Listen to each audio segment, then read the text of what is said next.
place at night, and if you want to, when you become aware of it, nothing could be even, hang on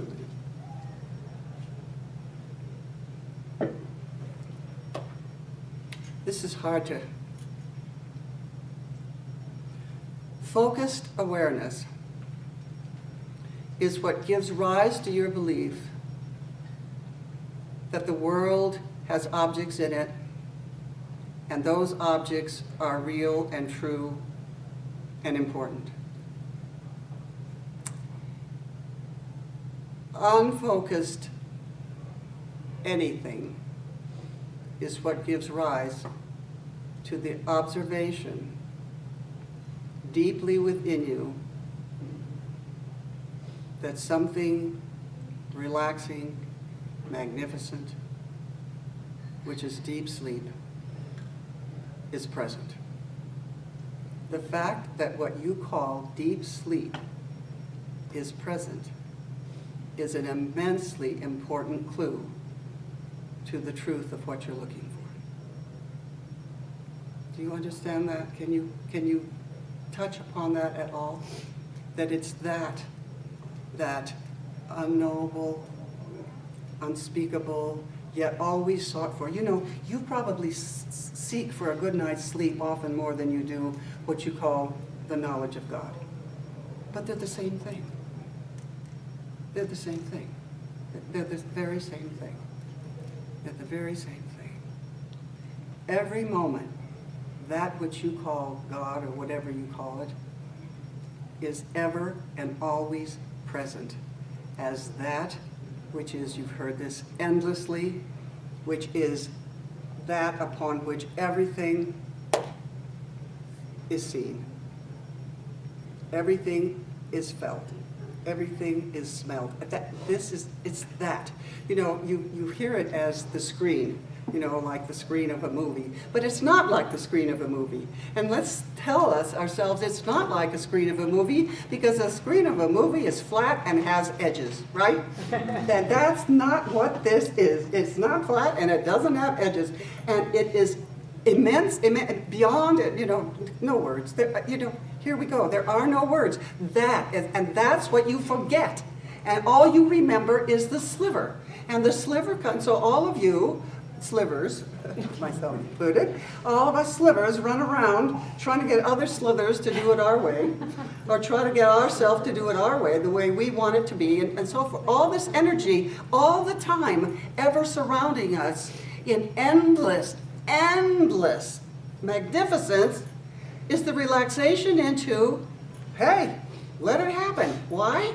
Because it comes and goes and it doesn't matter.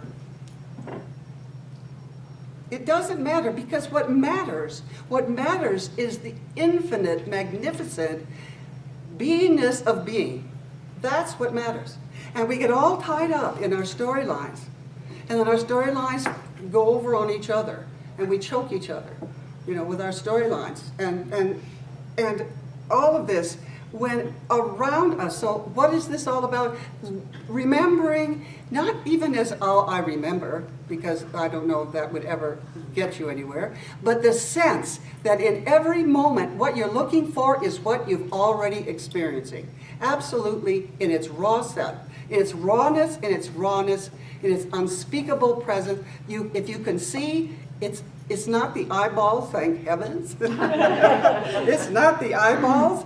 It's that amazing something that sees everything. It doesn't just see, you know, Jerry. It sees the whole thing. Every moment you get up on top of a mountain in the Himalayas and you see infinitely. Well, what's that? This little eyeball? I hope not. You know, it's not like that. So what's this about? Just an invitation to relax from your sliver and be as open to the willingness to have all your storylines wiped out in a moment. Have your storylines wiped out. Just be willing. You can't do it. You can't make your storylines wipe out. And if you like your storyline And if it gives you happiness, then as Byron Katie would say, for heaven's sake, keep it. If your storyline makes you happy, please keep it. This isn't about that. This is about those things that you don't want. Those things that are very difficult for you. It's, okay, just moving away from sliverness and into not knowing. It's the drop. It's the falling. It's the, I don't know. It's the show me. It's the show me. It's the willingness to just, not just in your meditations or whatever, but all the time, just this wandering around of like, what is it? What is it? You know, in this world, the beginning step for me, on wherever this thing takes any of us, the first thing was being willing to accept that it was there. To really accept that it was there. And this is where we get into this mess about, well, I'm not worthy, or I can't do it, or I'm not spiritual enough, or I didn't do this, or I haven't read enough books, or I don't meditate, or I don't know what it would be.